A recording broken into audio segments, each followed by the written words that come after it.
Dr. Sanjay Nagdev, go ahead. Okay, ma'am. So, good morning to all. Greetings to all of you attending today's webinar. I am Dr. Sanjay Nagdev, and as the co-convener of this event, it's a pleasure to welcome such a diverse and keen audience. Your involvement adds significant value to our discussions and highlights our mutual dedication to progressing in our respective areas. I am eager for fruitful dialogue and collaborative learning as we embark on this educational endeavor together. SPSR is renowned for its interactive webinars, further solidifying its reputation as a premier platform for ongoing professional development in the pharmaceutical sector. I am confident that today's webinar will continue our standard of excellence, offering insightful perspective from an esteemed presenter. Let's take this opportunity to acquire new knowledge, engage actively, and advance our industry. Welcome to everyone. I anticipate a rewarding experience for all attendees. Thank you for being here. We are gathered together today to commemorate the 64th SPSR webinar on artificial intelligence in drug discovery, Boon or Bane, a distinguished event in the series hosted by the Society of Pharmaceutical Sciences and Research under the esteemed guidance of Dr. Shashi Alok Sir, National President, SPSR. The society continues to play a pivotal role in fostering innovation and advancement in the field of pharmaceutical sciences. The SPSR is committed to the progression and enhancement of this pharmaceutical field through diverse strategies. We aim to facilitate conferences that promote pharmacy related initiatives, endorse programs, and activities addressing public health issues in India. With an emphasis on disease prevention, we also make it a point to acknowledge and celebrate pharmacists whose significant contributions inspire further advancement in our field. Central to our purpose is the commitment to fostering the growth and spread of pharmaceutical knowledge, ensuring a consistent and rich exchange of information regarding pharmaceutical practices and services. By pursuing these goals, we strive to raise both the quality and influence of pharmacy profession, cultivating a proactive and cooperative community. It is our great privilege to introduce Dr. K. Nagasree Kurre ma'am, Professor and Head, Department of Pharmaceutical Chemistry, Raghu College of Pharmacy, Visakhapatnam, Andhra Pradesh, as a distinguished speaker. Dr. Purna ma'am expertise greatly contribute to our event, providing substantial knowledge and insights. Her participation is certain to enrich our discussion and expand exploration of AI in drug discovery. We are grateful for her engagement and anticipate an enlightening session. It's our privilege to introduce Mrs. Monika Sabharwal ma'am as the convener for today's webinar, who also serves as the National Secretary of SPSR and the managing editor of both IGPSR and IGP Journal.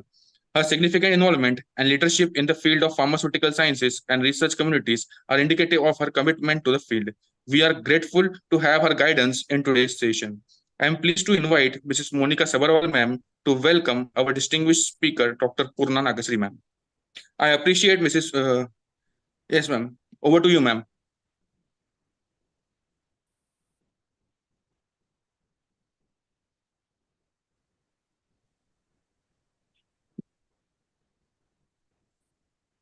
Thank you so much, Dr. Sanjay Nagdev. Hello, everyone. I am Monika Sabharwal, the convener of 64th SPSR webinar. It gives me great pleasure to welcome you all for today's session, organized by Society of Pharmaceutical Sciences and Research, SPSR. This webinar series has become a cornerstone of knowledge sharing in the pharmaceutical sciences. And I am thrilled to announce that we have received more than 2,000 registrations from more than 20 countries. Today's topic, artificial intelligence in drug discovery, Boon or Bane, is of immense relevance to the future of pharmaceuticals. Our esteemed speaker, Dr. Purna Nagasree, Professor and the Head of Department of Pharmaceutical Chemistry at Raghu College of Pharmacy, Visakhapatnam, Andhra Pradesh, India, will take us through this fascinating subject. Dr. Purna is an expert in her field, and her insights into how artificial intelligence is revolutionizing the drug discovery will be invaluable. The integration of AI in drug discovery is both a breakthrough and challenging. While AI offers the potential to accelerate the drug discovery process, reduce cost, and enhance the precision, it also presents the ethical and technical portions that need to be carefully addressed. Is it truly a boon for the pharmaceutical industry, or does it pose risks that could hinder the progress? Dr. Purna will help us to explore this duality in very detail. This is the 64th installment in our ongoing webinar series. I am deeply grateful for the tremendous global support we have received throughout this journey. The positive feedback we continue to receive via various platforms is a testament to the high quality of these sessions and fuels the SPSR team passion to keep delivering a valuable knowledge to the community. Your engagement and enthusiasm push us to raise the bar with each event we organize. Before we commence, I would like to warmly welcome Dr. Shashi Alu, our National President, whose visionary leadership has been crucial in impressive transformation of SPSR. I would like to extend my heartfelt thanks for the significant contributions made by Dr. Sanjay Nagdev, the co-convener of this webinar, alongside the organizing committee members and the all SPSR team members who are working behind the scenes. Their relentless dedication has been instrumental in bringing this vision into fruition. I would like to take a moment to acknowledge the SPSR team for their dedicated efforts in organizing such webinars. Their hard work is helping to uplift the pharmacy profession by creating a platform of global knowledge sharing and professional growth. The consistent participation of our audience, especially on Sundays, shows your commitment to learn, and we could not be more thankful for that. SPSR has always sought to bring the cut-edge content through the collaboration with the distinguished speakers from both India and abroad. This international collaboration allows to bring a diverse perspectives and the latest research to our participants, providing them with a deeper understanding of current trends and the innovations going on. We hope that today's webinar will provide a profound understanding of role of AI, play in the modern drug discovery, and help you to evaluate whether it is truly boon or bane for the industry. On the behalf of SPSR, I extend my heartfelt thanks to each one of you for its participation. Your support encourages us to continue with our mission of sharing knowledge and advancing the pharmaceutical profession and healthcare sciences. Keep up with the innovation through the SPSR. Subscribe to our YouTube channel for exclusive webinars, expert insights, and latest research in the pharmaceutical sciences. Join our dynamic community, contributing into the healthcare advancements. Stay updated by subscribing to our SPSR's YouTube channel and enabling the notification bell icon for instant alerts. Follow our ongoing journey in advancing the pharmaceutical sciences for the societal benefit. Without further ado, it is my honor to welcome Dr. Purna. We are eagerly looking forward to see your presentation and gain insights from your expertise. Over to you, Dr. Sanjay Nagdev. Yes, thank you, ma'am. And I appreciate Monika for giving me the opportunity to present this webinar. And now we will start with a short introduction to our guest profile. Dr. K. Purna Nagasree, ma'am. She is a distinguished academician and researcher with over 16.7 years of experience in the field of pharmaceutical sciences. She is currently serving as the professor and head of Pharmaceutical Chemistry Analysis Department at Raghu College of Pharmacy, Visakhapatnam. She is known for her expertise in drug design, synthesis and screening of antitubercular compounds, drug repurposing, docking studies, and drug characterization through advanced techniques such as HPLC, LCMS, NMR, and impurity profiling. Dr. Nagasree completed her PhD from the prestigious Andhra University in 2012 as a JRF under a Ministry of Earth Sciences project. She subsequently received the esteemed DHT Woman Scientist a Fellowship, during which she led a research project worth rupees 24 lakh as a PI.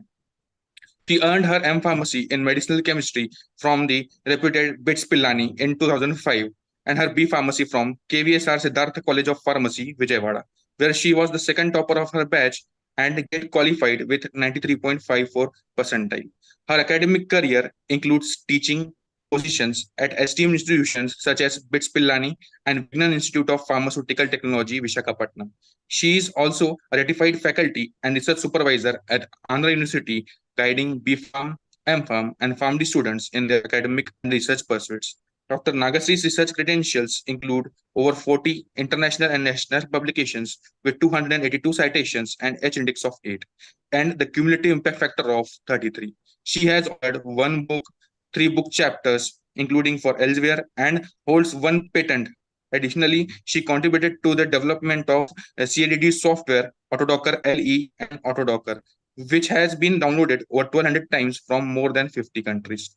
Throughout her career, she has received numerous accolades, including the Young Achiever Award from the Association of Pharmacy Professionals in 2019 and Young Researcher Award in the Pharmacy category at ICT Mumbai. She is the reviewer of over 10 prominent journals and serves on the editorial board of several reputed publications. An active participant in the academic community, Dr. Nagasree has delivered 15 invited lectures, acted as an adjudicator, and co-convened over 25 conferences, workshops, and seminars. She has guided more than 40 b.pharm and 10 m.pharm students in their research projects and has been appointed as examiner for various universities and as a PCI inspector. In addition to her academic and research contributions, Dr. Nagasree holds leadership role in several key committees at Raghu College of Pharmacy, including IQAC, IIC, and DRC. She is a life member of professional bodies such as APTI, IPGA, SNCI, and APP, and currently serves as the APTI AP Zone Coordinator for the Women's Forum. Dr. Nagasree's exemplary career reflects her commitment to advancing pharmaceutical education and research, making her a leading figure in the field of pharmaceutical sciences. It is with great satisfaction and pride that we declare that we have exceeded 2,000 registrations globally, showcasing an impressive diversity of countries. Significant attendance is noted from nations including Egypt, Ethiopia, Ghana, Indonesia, Iraq, Jamaica, and many more. We are deeply moved by the substantial and varied response we have garnered. Our heartfelt gratitude is extended to each person who has taken a moment to participate in the significant event. Thank you all for joining us today. Let's make this webinar an insightful and enriching experience for everyone involved. We have our esteemed keynote speaker, Dr. K. Purna Nagasree ma'am. Welcome, ma'am. Your insights would be highly valuable, and I would appreciate if you could present them in a speech. Over to you, ma'am. Thank you, Mr. Sanjay Nagdev, for such a nice introduction. A very good morning, one and all. I thank the audience and I also thank the Society of Pharmaceutical Sciences SPSR for their contribution, like how they are organizing these free webinars on every Sunday whenever it is possible. And I really hope that the topic of my today's webinar is going to be useful and could give the real-time picture in the past couple of years how the artificial intelligence has started revolutionizing. Sanjay, I'm just sharing my screen. Is it visible? Ma'am, it's visible. Yeah. Thank you, Sanjay. Can I start now? Yes, ma'am, sure, you can. Yes. First of all, I would like to thank our principal, Dr. Jagdish Panda sir, who encourages us in giving these kind of webinars or seminars, which enriches the knowledge and not only for the audience, and also we do take active part in collecting the literature of that work, and whatever the work that we have done, we just try to compile the work and present to the audience in a more fruitful way. So I really would like to thank our principal, Dr. Jagdish Panda sir, also on this behalf, and also the SPSR society members, the conveners and the co-conveners and all the team members. My special thanks are always due to the audience. Well, today's topic is artificial intelligence in drug discovery, whether it's a boon or bad. Here, I would like to show you some of the statistics that are related to the artificial intelligence. And I would also like to show you the drug discovery tools, including some of the softwares. And we would throw the focus about the exact artificial tools that are there, and also some of the softwares that are useful to us in the drug discovery process, along with the advantages and disadvantages. And then we will decide whether it's going to be a boon or bad. So this artificial intelligence,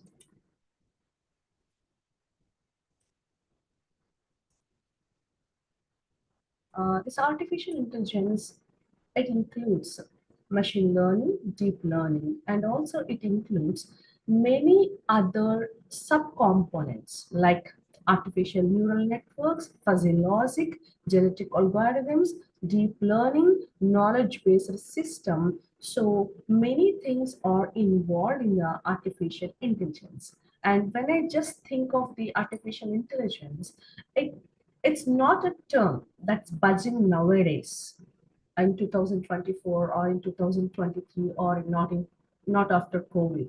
But artificial intelligence is a term. This was coined long back, way back in 1955 itself, by American scientist Mecca.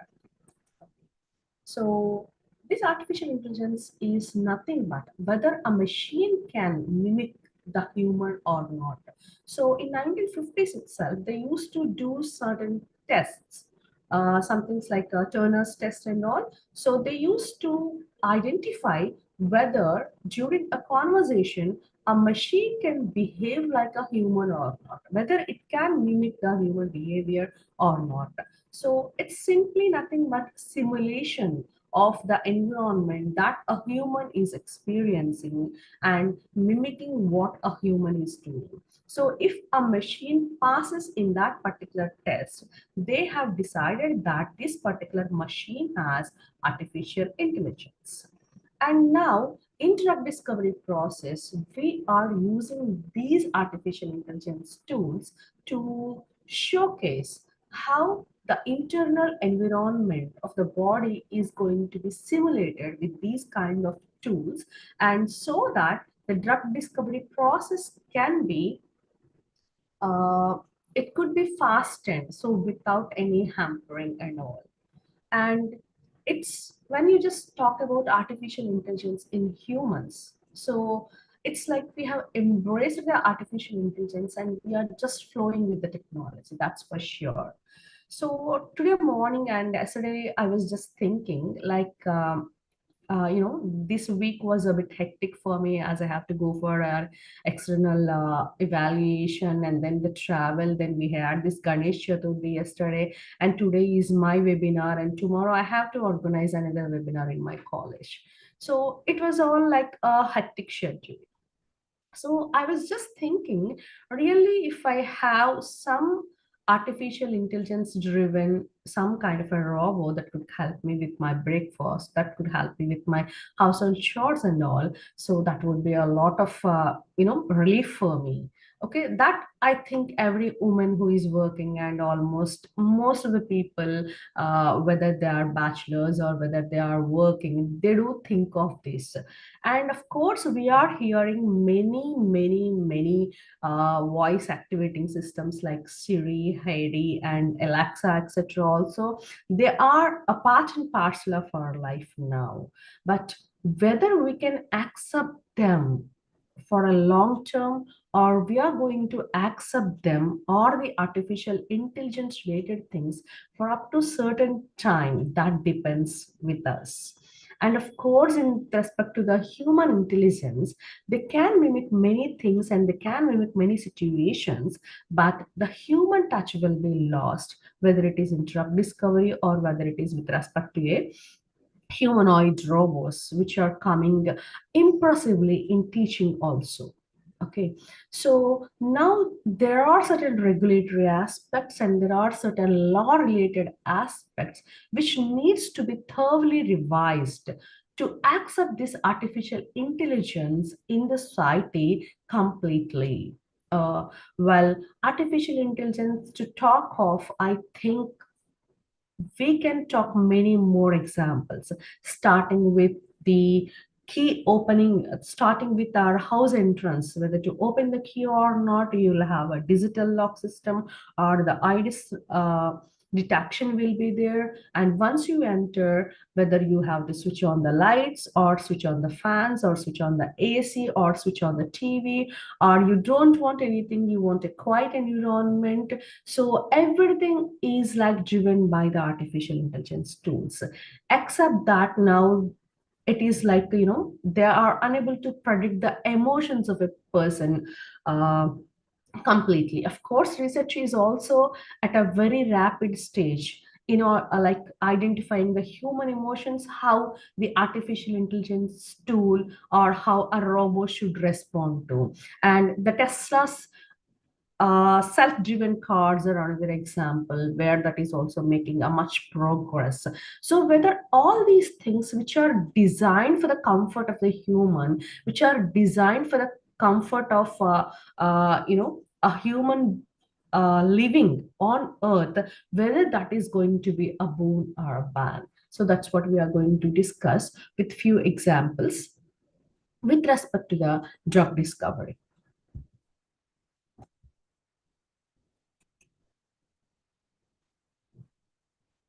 So now here is a roadmap which was generated by a company. So whenever we just create certain data and then screen the data and give that as an input to the artificial intelligence tool, so how that input is getting converted into the output. So with the help of the tools of machine learning and the EMR data, how these images and the data that are collected from the uh, humans are collected from the pen and paper, that could be converted as an output via the artificial intelligence. So how a decision is made with the help of the artificial intelligence tools like machine learning and NLPs, natural language processing data enrichment, how these are going to generate the input into an output, which should be a useful one with less time and with less cost,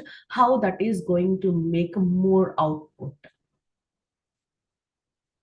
Well, here I am going to present some of the statistics where I will be just telling you like how rapidly the field is growing and how in pharma how many companies are like involved in the artificial intelligence, and what about the investors, how many of them are involved globally, worldwide and all. And if you just look into this picture, so these are the artificial intelligence companies which are participating in the pharma AI deals. So we can see our famous AstraZeneca, um, Bayers, Sanofi, so many companies are there which are all involved in these artificial intelligence development, especially with respect to our pharma also. And here, these artificial intelligence companies, they don't work all alone. They have to combine the biotechnology companies and some of the companies that give the data. So data collection and the data integration is also a real necessary step in designing any drug. So for the data integration companies are there, and biotechnology companies along with some other big pharma companies. And of course, if we are into bioinformatics and genetics, then genetics companies should also be involved. So all these companies together are going to contribute to the artificial intelligence in pharma sector. Here are certain numbers where these are the leading investors in artificial intelligence which are involved in the drug discovery process. So I have given only 25 out of the 50 because of the time constraint. And these are the leading companies, the top 30 leading companies which are involved in a AIDD, artificial intelligence related to drug discovery. So these are the top companies, and this is the data that was like, I could get up to 2022. And I think in the recent 2024, there are many more companies and the competitions keep sliding here and there. So please bear with me. And just it's a data which was applied a couple of years back, just in 2022. And how these companies are spreading all over the world with certain percentage with the UK, USA, European countries, Asia, and Middle East. So this is how these pharma corporates are like, investing more and more in artificial intelligence, which is related to the disease diagnosis, or you say that is whether it is about the protein folding or about a healthcare sector. So it is related everything to the artificial intelligence, the buzzing term AI. And this is about the reasonable proportion of the companies that are involved in the AI with respect to the different countries all over the world. We can see almost all the top countries, including US, Canada, UK, European Union, China, and Asia and Middle East countries also. And the investors are also interested in giving some of the funding for these companies, because this is going to give a lot of success by minimizing the cost, because by minimizing the cost as to get a novel drug into the market after all the target validation and lead identification, optimization, and then followed by the clinical and preclinical trials. It takes nearly $2 billion for a single drug to come into the market. So if we can reduce that particular amount, and if we can reduce the particular time, it's usually 10 years for a drug to come into the market via a traditional approach. So if we can reduce the particular cost, the labor involved, and also the reduced number of steps and reduce the time that is required for the discovering a new drug into a market, so obviously there will be more number of companies, more number of investors who would like to invest and who would like to grab the opportunity of getting a drug successfully into the market. So these are the fundings that each company is going to invest for artificial intelligence at different stages. So they are investing some $1 million, which starts with certain $50 million, and that goes up to 200, 300, and 400 million dollars at each step. And this is how the artificial intelligence has transformed from 2019, or say before COVID and after COVID. The AI approaches have been coming very widely with a lot of force also. And if you see in the first era, I would say like just before COVID or after the COVID, I mean just before the COVID, etc., there's a lot of criticism over the artificial intelligence. But COVID pandemic, even though we suffered a lot because of that, but it showed payment and it showed a new path for the artificial intelligence. So the technology has, the technology became the driving force for the humans. So with the help of the technology, what we can do, what we cannot do. So this particular barrier that the technology is only limited to certain things has been erased completely, almost, I would say.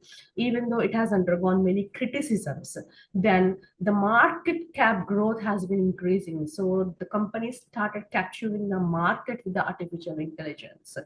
Everyone is using mobile phones, so nobody uses the traditional phones. I mean, like, it would be less than hardly a 5% of the people who are not using smartphones. Even if you take in India, or in other countries. So these smartphones are obviously related to they are linked with the artificial intelligence. So if you keep on searching about something, from the next moment onwards or from the next hour onwards, you'll start getting the notices or the ads related to that particular topic. If I am searching for human genome sequence, later I'll be getting the articles, I'll be getting the notifications related to the human genome sequence. If I started searching for movies related to the artificial intelligence, like iRobot, Her, and Dune, if you see. So I'll be just getting the information about those movies which are involved and related to artificial intelligence.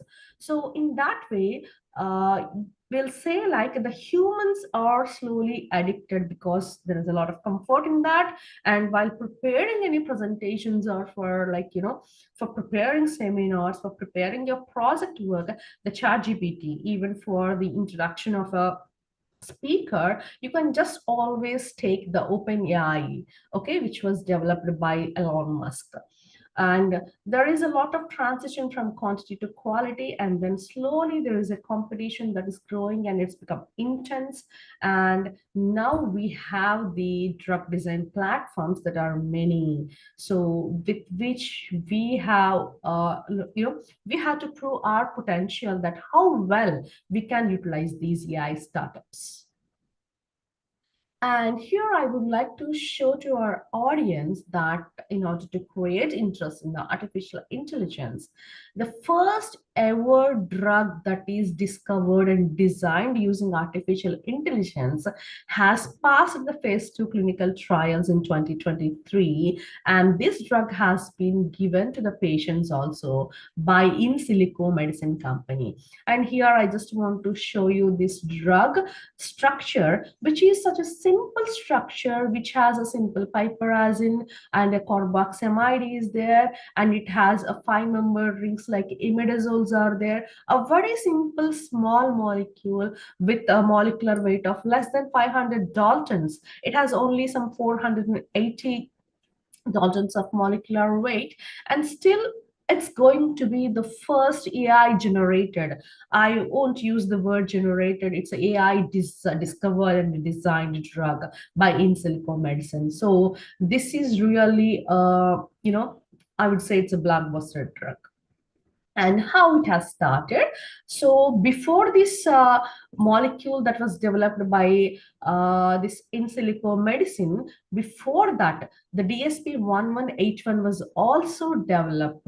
And this is like, it was repurposed for COVID-19 using benevolent AI.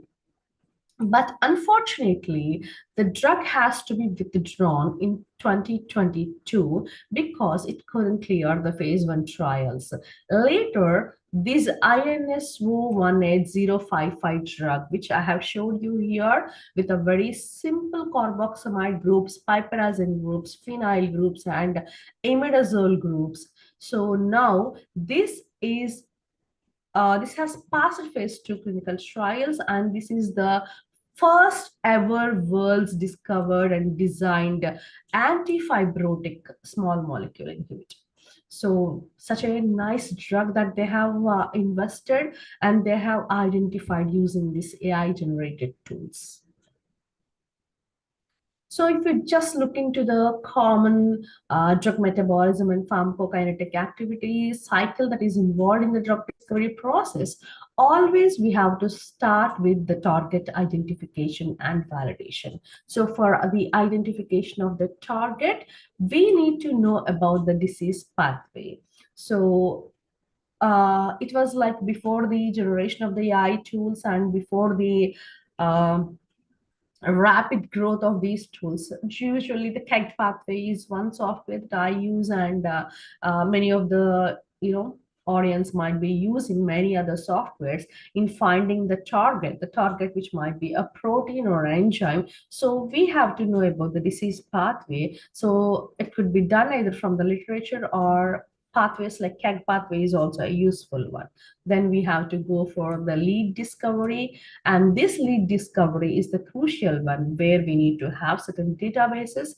Again, either they could be obtained from the literature or they could be our own databases, or these databases could be collected from PubChem or the ACS databases or any Google Scholar databases. So any of the databases from the Google engine or PubChem or PubMed, from these we can identify these leads. But without the artificial intelligence, whatever the lead that we think that this could be a lead, that depends upon the human intuition and also based upon certain physicochemical parameters. And that lead has to be optimized. Then candidate profiling, preclinical and clinical development. In between comes the ADMET profiles. Again, we will be using some softwares like Swiss ADME to predict that whether that particular lead is having a drug-like character or not. So all these lead discoveries and lead optimizations, everything which will be like, discussing about the pharmacokinetic, pharmacodynamic, PK/PD data, and whether it can have less toxicity and more therapeutic efficacy or not, that is going to be like decided in this cycle. So there is a company, there is a standing company which is accelerating the drug discovery using artificial intelligence. So what are the process that I told you? It really used to take 10 years in traditional approach to reach that particular stage of developing it to lead, and then lead optimization, and then going with the preclinical trials, and then the PK/PD analysis. And even after it just goes into the market, you have to see whether it is really acceptable to the patient or not. So they just started with artificial intelligence, and they have covered in such a way that where with a traditional approach 30 months are taking for certain drugs to clear certain stages, but they have taken only 7 months. You can see that they have used many artificial intelligence tool in the target identification and in the lead design optimization. And then after this design and optimization, it has to go for the synthesis. So instead of some thousands of the molecules that we do in the traditional method, they have taken only top 30 compounds, and they have done the in vitro assay, and they got the compounds. So this is the time that is indicated for each and every step for the data collection for the first round, second round, and the final round up to the in vitro assays to get this compound. How much is the time that is taken? So now within these months only, they are able to do the SAR also, the quantitative structure activity relationship. So whether these drugs can really they have they can whether they really have something like called as drug-like character or not. So that is going to be done by this in vitro toxicity and preclinical candidates, and everything they have done in 7 months.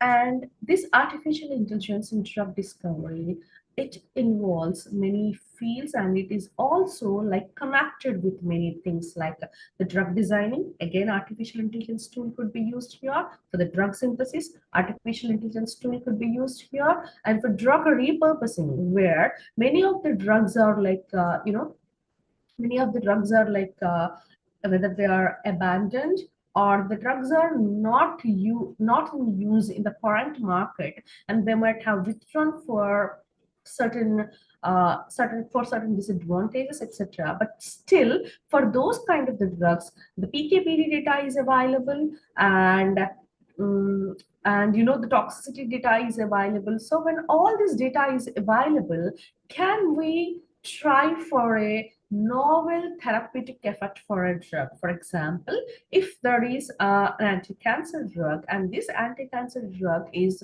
uh, obsolete now, I would say, or sometimes it could be in use also. We can take those kind of drugs also. And whether this drug, can I go for the drug repurposing into an anti-tubercular drug or not? Only the thing is, like, I need to go for the clinical trials, preclinical trials, and establish that data. But previously, before that, the synthesis has been done for that particular drug. So the synthetic routes are available and the drug is available, the PKPD data, the toxicity data, everything is available. Only the thing is, we need to see it from another perspective, like whether it could have a secondary therapeutic use or not. Okay, so that's what is the drug repurposing is, and you can assess whether a candidate can have a drug-like character or not, and then polypharmacology. So here comes when a ligand or when a lead, it binds with one target, and how well it is going to interact with that, that we generally see in the docking process.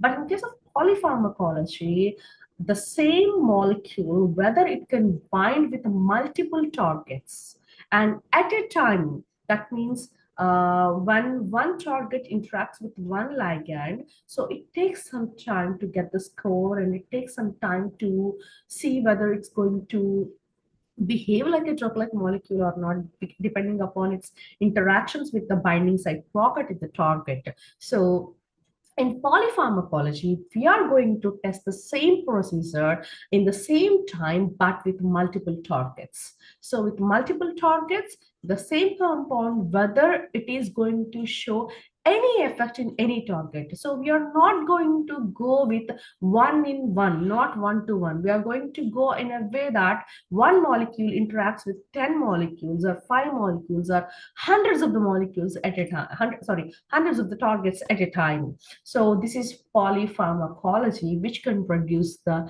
time again, and you can get the fruitful results if these kind of concepts are associated with artificial intelligence tools. I'm just going to give you the names of the tools also in my upcoming slides.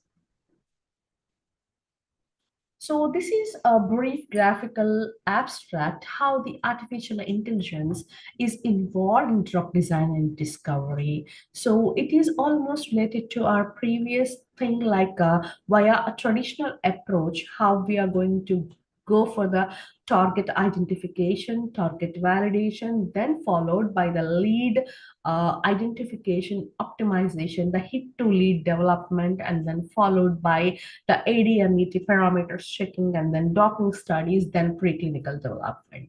So similarly, whether it is a small molecule, whether it is a peptide, we are going to design that, and we are going to synthesize that, and we are going to design that by using a de novo drug design, novel drug design, where it also involves the SBDD, structure-based drug design, and ligand-based drug design. So if you know the structure of a target, you can design the molecules which can bind effectively with that particular target protein. And if you know the structure of a ligand, and you can make those ligands interact with the many number of the targets, whether they're complementary or not. So once this is done, we have to go for the drug doses identification, and then we need to go for the monitoring of the ligands, whether they could act like a drug or not. And then you have to look at the protein foldings, protein interactions, and these proteins data in 3-dimensional is obtained from NMR XRD studies, and that will be there in the databases again, like protein data bank, PDB. And again, we have to go for the SBDD, LBDD based upon virtual screening. And these SBDD, LBDD virtual screenings will be either, they will be either targeting the protein structure, or they will be targeting the molecule structure. So if you are going with respect to a target, then we have to see the complementary ligands are going to fit into this, or if we are going with respect to the ligands, we have to see that the target is going to be in complementary to that ligand structure. Then again, we can go for the drug repurposing also, and then QSR modeling could be done, because we have a set of molecules which could be acting as anti-tuberculous. And if I want to develop those molecules, either they're obsolete or either they are not of much use now. And these kind of the drugs, or even if the drugs that are currently marketed also could be done, could be going for the drug repurposing, like some other anti-cancer. Okay, and in the lab, really, we have done many of these drug repurposing things. This is also one of my favorite subjects also, because nobody would have ever thought like a simple Benadryl cough syrup could be having an anti-tubercular activity, but that was made possible with drug repurposing. Of course, that was in the initial stage when we have tested in our lab.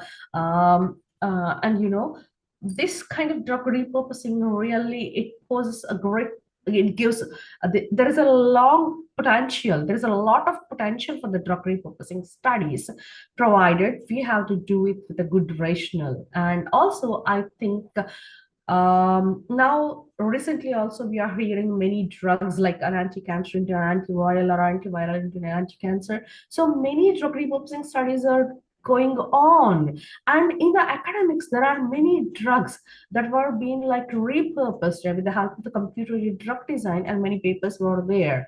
But we have to go to the end. We are just stopping in the academics up to certain point, like identifying, and then we are not going for that. So we have to do the patenting process for this one. And then if we could just protect the patent and go till the end, whether via the preclinical studies, we can just prove that whether this particular anti-cancer drug could be an antiviral, or whether this particular anti-tubercular drug could be an anti-cancer or not. So if we can go to that particular end, really, I think our academic work is, miraculous. And then again, we are going to go with the physical chemical properties, with the biomarker identification and all. Then we are going to identify the polypharmacology, that how many targets can interact with these molecules, and then ADMET productions. Then finally, we are going for the screening techniques. And here, everywhere, we are going to use these artificial intelligence things like deep learning, meta learning, ANN, etc.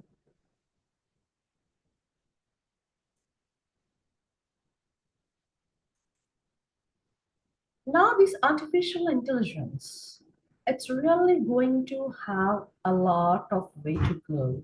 So this artificial intelligence, it includes, like, people are predicting, many CEOs of the companies, including Google, Facebook, and many companies CEOs, they are predicting that really these artificial intelligence could solve many problems, like the general climate changes and some of the theorem provings. And coming to our pharmacy and in healthcare sector, they could be of much more use in disease diagnosis, and in drug discovery, and in protein folding also. So we have to see like how these tools are going to be uh, these tools are going to be really helpful. Of course, the industry people have already started a long way back.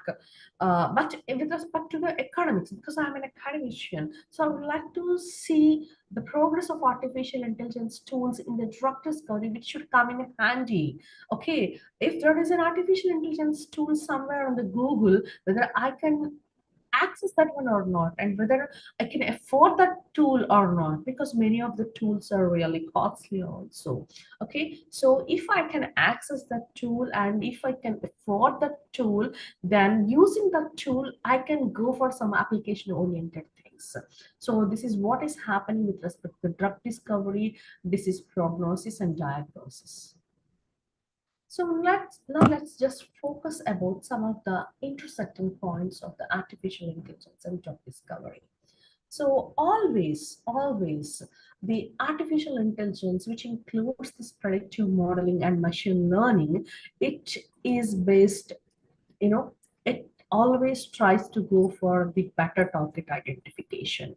And in the better target identification, we use many of the data sets. So these data sets, whether they could be obtained from the protein data bank or from any other genomic or proteomic databases, we need to go with that, and with the help of the certain machine learning models, we have to see that which particular disease, which particular proteins or which particular genes are involved in that particular disease process. So Keg Pathway is one free software we generally use, and there are very limited number of the free softwares that are used in each and every step of these drug discovery process.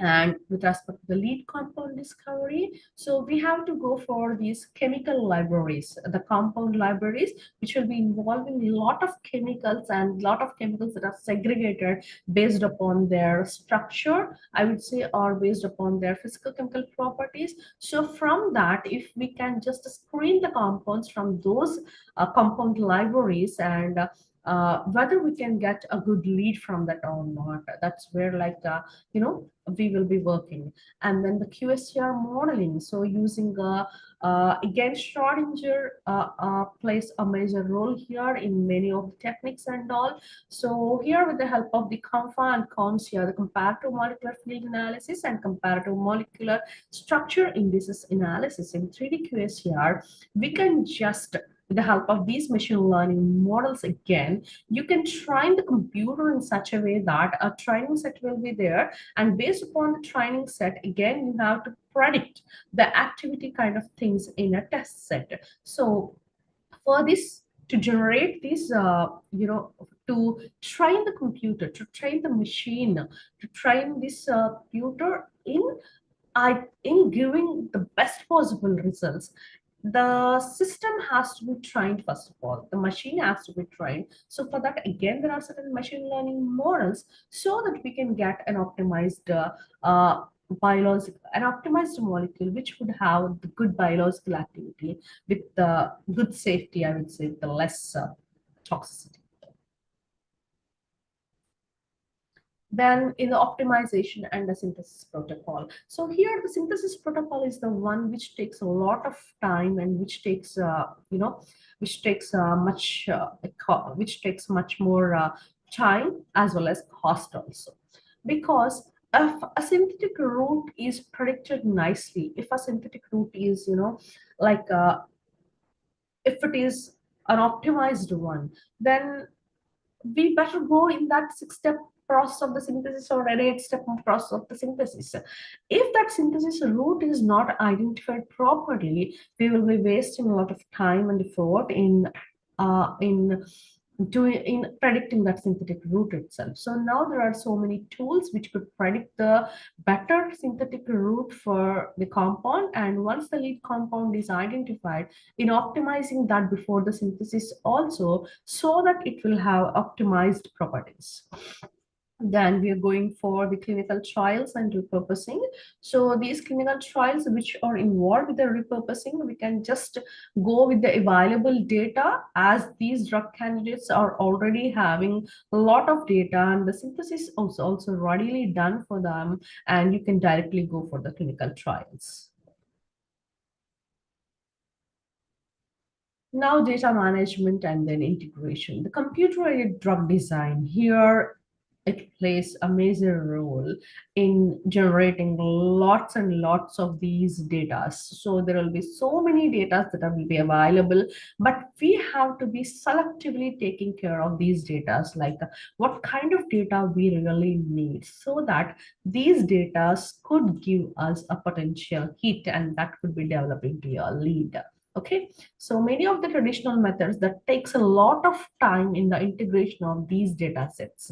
So the AI tool helps in these data managements, so that there itself some of the time is cut, and the data is cut, and this data could be it could be used further for different purposes. Then in case of virtual screening and in case of the de novo drug design also, these artificial intelligence and drug discovery, definitely they just come in contact, where we will be using docking using many free softwares like Monica Virtual Docker, Autodoc Vina, and Schrodinger, which is a good software, but we need to go for the payment. And so with the help of that, we can really go for the docking simulation using these softwares. And for the de novo drug design also, so these AI tools are generating models like GANs and VAs, so that with the help of these tools, we can identify a potential drug, a drug-like molecule, I would say. So in the same fields of target identification, virtual screening, and lead optimization and clinical trials, etc., how these machine learning, ML and deep learning in drug discovery, how they are playing a key role. So what these machine learning tools and these deep learning tools are going to do with in the target identification and validation. In the target identification and validation, these machine learning tools, they're going to generate certain models, that these models are going to analyze the data that is obtained from the data banks, whether that is with respect to a protein data bank or that is related to a proteomics or genomics or whatever that is. This data is going to be analyzed very fast. With the help of the DL and using these NLPs, natural language processing tools, they can process this data in such a way that they are not only identifying the proteins or proteins or the genes in the pathway, but they're also identifying the mechanism clearly. If the mechanism is understood clearly, then you will know like how to choose a target pinpointedly. If the target is not chosen properly, uh, you know if the target is not chosen properly in the initial stages itself, then how many molecules that you just design and make them go and bind with that particular target, you cannot stop the disease process. So ultimate goal is to stop the particular disease. And sometimes you can also go for the prognosis also, including the diagnosis steps. And now in case of virtual screening, these MLs and DLs are going to predict the better binding affinity. So if there is a very good binding of the ligands or leads with the protein's active site pocket, then only we will be getting a good docking score. So based upon this docking score and also based upon the novel hydrogen bond interactions, based upon this only, we can just predict whether this compound can become a drug-like one or not. So the ML and DL models are going to predict the binding affinity appropriately, and also they are going to predict the molecular properties very, very, very, very keenly.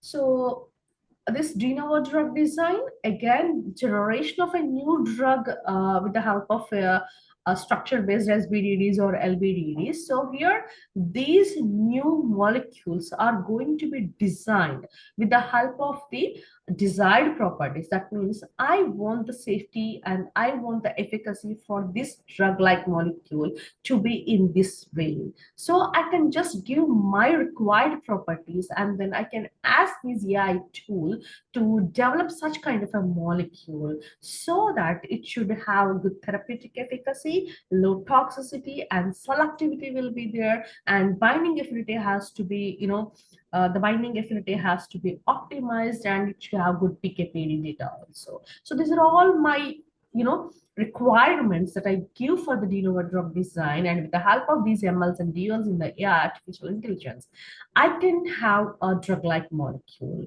And also I can generate a synthetic protocol. I can generate a synthetic process which should be again feasible in the wet lab. It is not like a dry lab. In using these artificial intelligence in our dry lab, we are just designing the molecules, we are just proposing certain synthetic routes. But what are the synthetic routes that we are proposing using these artificial intelligence tools or using certain softwares?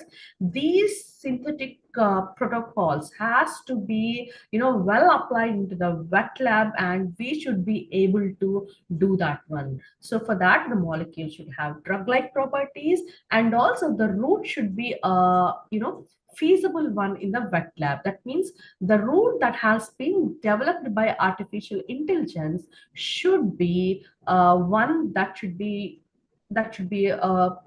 possible to generate in the wet lab. Okay, we shouldn't go with many constraints that large number of steps in a synthesis will only give you a good molecule. So we shouldn't go with such kind of constraints.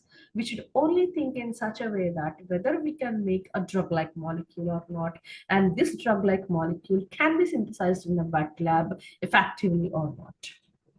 And then this ADMET properties, for the prediction of these ADMET properties, we are just going to use these ML and the DL so that these absorption, distribution, metabolism, excretion, and toxicity are going to predict it precisely. So DL predicts the precise things, whether it is with respect to the binding affinity or with respect to this ADMET. For the biomarker discovery and for the optimization of the drug synthesis also, these MLs and DLs really play a major role. So when a biomarker is discovered, so they also try to correlate that with the personalized medicine. So that means for the personalized medicine, each patient can be given a separate medicine depending upon his requirement. So that is what is a personalized medicine, which was already there in homeopathy actually. So they don't give the common medicines like how we are using for cold or how we are using for fever, the Dolo 650 or the citizens are not given commonly to all the persons. So it is with respect to a particular person, the medicine will be given separately. So these kind of biomarkers will be identified so that they could play a major role in the development of personalized medicine. And drug synthesis, I have just discussed that we need to see that the drug route which is going to be identified using these MLs and DLs, that particular route has to be optimized and it should be able to be synthesized in the wet lab. So that's what like a DL is mostly making the outcome prediction. So whether the outcome is going to be a good one from this artificial intelligence tool that is developed or not. So it's something like in the AI itself, one a component predicts that this is the particular synthetic route, whereas the other part of the AI just tries to get the outcomes of that particular route also. Whether this outcome is going to be a very useful one or not, or should I go for another synthetic route? Now let's go for the exact tools that are involved in these artificial intelligence, where we can use a specific tool and then go for the target identification, validation, and then so on. So for the target identification and validation, the tools that are available outside are IBM Watson for drug discovery and Benevolent AI are there, which are going to screen and also sometimes provide large databases with respect to the targets. And for the hit identification, that's for the virtual screening, we have Schrodinger tools that are available. This we commonly use in academics also, and Parex, DeepChem, and AtomNet. So they are also going to check for the binding affinity of the molecule with the protein or the target. Then for the lead optimization, we have tools like ChemProp. Schrodinger again is involved in all these steps, and then in silico medicine. So with the help of this in silico medicine only, the AI-driven drug might come into the market. So these tools in lead optimization, like in PKPD analysis, they are going to be useful. And for de novo drug design, the tools like Grover and again Silico Medicine and ChemTS are going to be, they are going to be, starting. And the main purpose of these tools, or main purpose of the de novo drug design, is to develop a novel drug-like molecule. And for predicting the ADMET properties, we use again b.pharm, m.pharm, and Crescent. So all these ADMET properties are really, really necessary, because without having these toxicity predictions, we cannot go forward to the next step.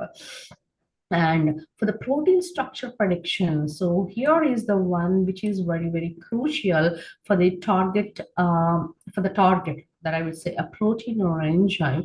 So this alpha fold and Rosetta. So these are used to predict the protein structures in 3 dimensions. So usually they just take care of the NMR and XRD studies also of those proteins, and they have to see the source and how that particular proteins binding site pocket, where it is available, and how to analyze that one. And once the binding site pocket is analyzed, whether that is 1 or 2 and in which place it is there, so they will be going for the grid analysis also. And then later, when the molecule comes for interaction, they will see whether it's interacting, whether its binding affinity and binding properties are good or not. The drug repurposing, again, we can go for this benevolent AI and IBM Watson for drug discovery tools. So as I told you, for the drug repurposing, so for the existing drugs with the PKPD data that is available, we are going to, or trying to find out a novel therapeutic use. Okay, so this novel therapeutic property for that existing drug can be, it's really like, it could be very, very useful. And since COVID, so many of the drugs which have been already obsolete in nature, they have been repurposed for COVID also. Some of the drugs have been identified like that also. And in the clinical trial design and optimization, again, the AI tools like benevolent AI and in silico medicine are used. So they help in designing the better clinical trials so that the drug should not come back. For the data integration and knowledge management, again, tools that help are MoleculeNet and DChem. So they help in segregation of the large databases. So whatever the data that is available from the large databases, that is going to be filtered as per the requirement in stepwise manner. And from a set of thousands or lakhs of molecules, we are going to get the top 100 molecules or top 1000 molecules, and only for that we can do the further processing. And toxicity prediction, again, b.pharm is involved here, and tox 21 is also involved. So if you can predict the toxicity before the drug is going for, the drug like molecule is going for, clinical trials, you can save a lot of amount time. Of course, this is possible in every case, and but you can just stop that particular drug in the early stage of development itself. Okay, and of course, if it is like, giving you a good, very good, very good, therapeutic efficacy is there. So in the early stages itself, you can just focus majorly on the toxicity, because the therapeutic efficacy has been well established, and you're trying to correlate how safe this drug is. So while playing this safety game, this toxicity plays an important role. And in predicting the toxicity in the early stages of the clinical trials, the tox 21 and DChem are widely used. And here are certain lists of the drug discovery softwares. Again, for the molecular modeling and simulation, GROMACS, AMBER are used. For drug discovery, like for, if you want to get some chemoinformatics data or bioinformatics data, DeepChem, MolSoft, and Schrodinger's suite is also very, very widely used.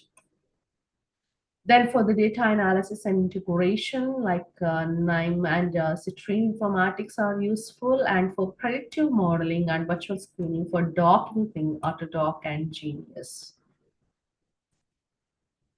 The other bioinformatic tools are like BioVia Pipeline Pilot. So this BioVia software comes freely in hand for the visualization also. So if we need to download a protein or a target from a protein data bank and you need to visualize that one, instead of going for certain docking softwares, you can visualize using BioVia Visualizer. That comes handy and it's a free version. Then you can go for the Galaxy also, and the other drug design and synthetic softwares which are not freely available still but are useful are Chemaxon. So this is the one which I think every chemist would love to know about the synthesis planning. So here, if you can just plan a synthesis for a molecule that you design on your own, and if that molecule has shown a very good interactions and it has good binding affinity with the protein's active site pocket, then that's a blockbuster drug. And computer-aided drug design, CAD is also used for optimizing these candidates, which can act like a drug-like molecule. And other softwares are like TensorFlow and PyTorch, which are used to train the AI models. I told you that in the 3D QSR, whenever we are just going to do the COMFA and COMSIA, so there is a set of molecules which need to undergo training with respect to that particular machine. So the output will be generated based upon the training that we give to that particular machine. So what kind of a model should be there? That should be an optimum trial set. So this trial set again will be decided by these softwares like PyTorch. So that means the machine is again going to be trained what kind of training sets might be like influencing the drug discovery process. So in that way, the machines, they themselves can select a training set in such a way that the training set consists of the variety of the compounds. It should be a versatile in nature. So if the training set is not versatile, and if it is confined to a particular property of a small molecule, or if it's a particularly, if it's concentrating on certain 5-member rings which are having only oxygen and nitrogen, you cannot go for, a versatile training set. If it contains some sulfur also, then this training set will not take that into consideration. So the training set, deciding the training set itself using that machine is a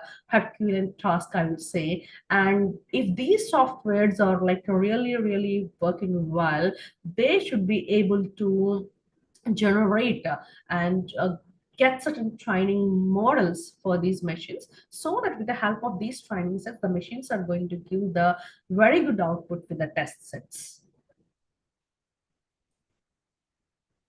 So here we have come to the towards the Boon or Ban thing. So this artificial intelligence has many more users in the drug design and target identification, and many AIs are like very much helpful in the clinical trials. And whether a non-AI expert can also use the AI tool or not, that is, sometimes it's not a debatable question. A non-AI expert is also is using these AI tools to certain extent, but later, whenever it comes like certain softwares, if they are Windows based, that's fine. If they are Linux based, or if they like if we need to install certain programs like Python, and we don't know about these languages, or we don't know about these background runners, then that becomes a bit difficult. But as we are using these applications, I think a non-AI expert can also use these AI tools. But in future, I hope that these tools will be made more user friendly. Well, there are still certain challenges like lack of specialists are there in these AI fields, and some of the ethical and regulatory uh, concepts are still certain issues which needs to be cleared at the level of the government, and quality data is missing in some of the cases of these training sets. Well, really, it's a boon, I would say. So I want to show you some points in favor of the boon and some points which in favor of the ban. So it's definitely a boon, and up to certain length of the time, I would say it will be a boon. And if we don't use these AI tools so wisely, then we might face a little problem afterwards. But at present, if you see, this is growing very rapidly in the industry, very, very rapidly. As I have showed you in the starting itself, the statistics like how the top 50 companies, the top 1,000 investors are involved all over the world in investing in this. So this AI is really a boon, definitely, no doubt, I would say. I think the next word that we should concentrate and keep buzzing should be a time travel, because artificial intelligence, I think with this, the time travel can also be made possible. Now, this artificial intelligence, yes, it's definitely a boon with respect to speed and efficiency, because it processes lots and lots of data where a human with a computer, not in any computer, cannot do the data in months together. The AI filters the data and it gives you the data precisely within a couple of days, I would say. And then obviously it's going for the cost reduction, because a $2 billion that are taking for one drug to come into the market in 10 years, but it is revising the cost in every step, starting from the target identification, validation, lead identification, validation, and optimization, and in the ADMET production and the technical testing. Everywhere the cost is going to be reduced. And in case of the predictive modeling, so also we can predict a better model using the artificial intelligence, and the companies are proving this now. In future, definitely they are going to come with lots and lots of examples. In case of the personalized medicine, also the personalized medicine for this, the biomarker analysis and everything is going to be done with respect to the genetic profiles testing, everything with the help of the AI tools very, very effectively, so that the person, if he has taken a drug, he should obviously have less side effects. And again, for the big genomic or proteomic data analysis, this is going to be very, very useful. Uh, yeah, last but not the least, boon with respect to my presentation is overall, it is accelerating the drug discovery process. Okay, so we have seen many tools, and AlphaFold is one like AI-driven model, so which has really, really, created a lot of passion for people, those who are interested in the artificial intelligence tools. Uh, in protein structure prediction, which is an important step in the first target prediction itself. All right, here is an example which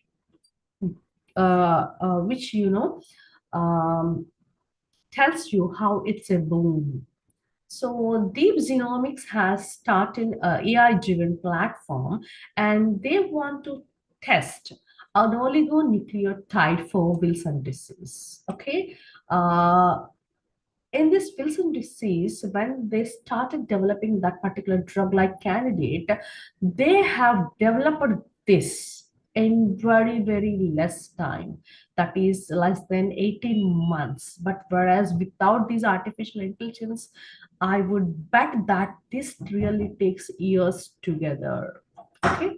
And in 2019, like using the in silico medicine, they have developed within 46 days only, they have developed the DDR kinase inhibitors. Okay, so these two, I could say that using these artificial intelligence tools like these Rosetta Fold I just showed you in the previous slides, so they are just designing the protein structures by the calculations made by the artificial intelligence, which a human mind cannot make in that particular or in that small amount of time.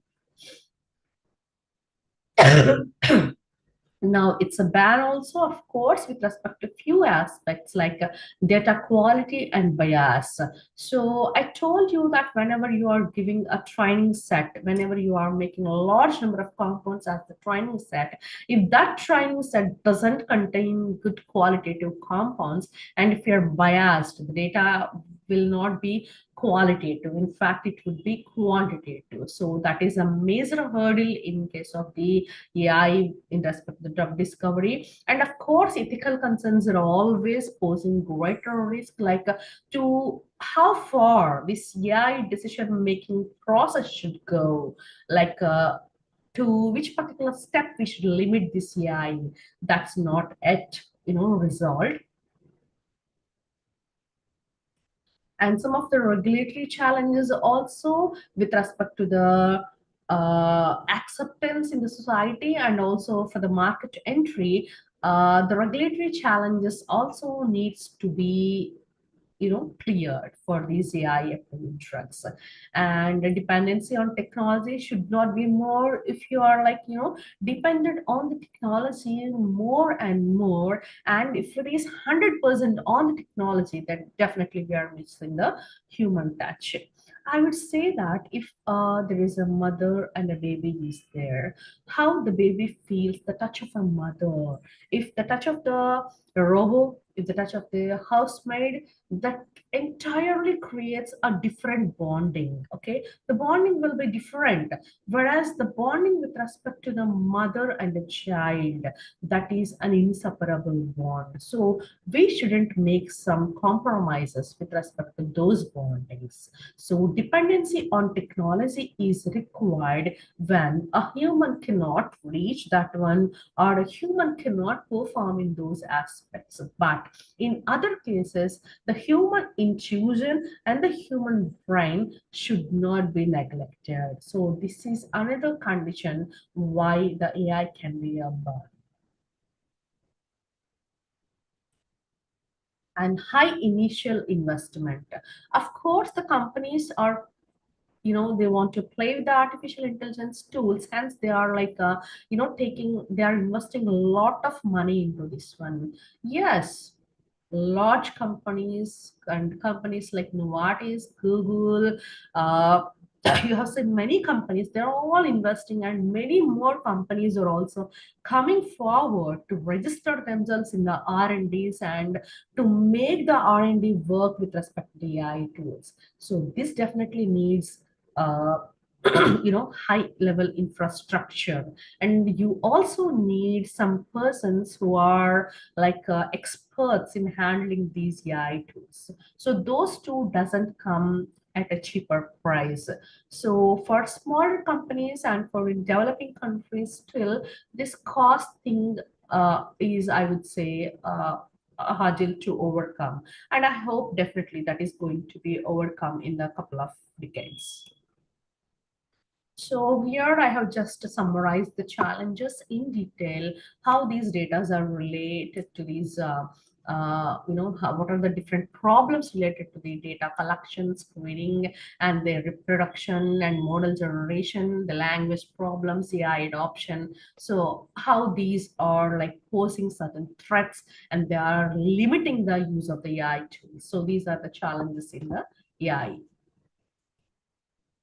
And these are certain notable breakthroughs till 21 and 22. So starting from the month of October, or from like I could collect, like I have collected only few months history. So how different universities and different companies are involved in the artificial intelligence developments.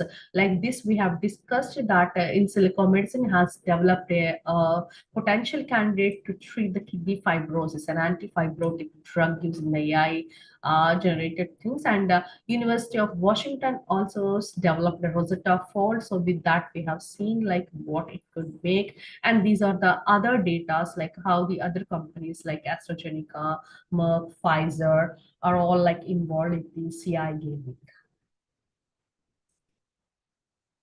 So these are like some of the pharma industries, how they have developed from 2020 to 21, and how many $1 million of the money that they are investing in these AI tools and in the AI development, AI in drug discovery. So here is an example that I just want to show, like how these R&D approaches are like happening with respect to the AstraZeneca using the artificial intelligence. So their main focus is on fibrosis and kidney disease. So they are using the artificial intelligence in cooperation with the Schrodinger tool, and they are just trying to, develop a very good drug with a good target for the fast and accurate measurement. So this is one example, like AstraZeneca in combination with the Schrodinger, how they are utilizing that. Well, we have come to the conclusion of this one. So artificial intelligence in drug discovery, from my slides, you would have understood that it is definitely a boom. Okay. So in the long run, this is definitely going to give you a fruitful results, and also provided we use all those things with certain caution. And my conclusions are that we have to integrate these artificial intelligence in the pharmacy curriculum. So, of course, the computers people are always aware of these.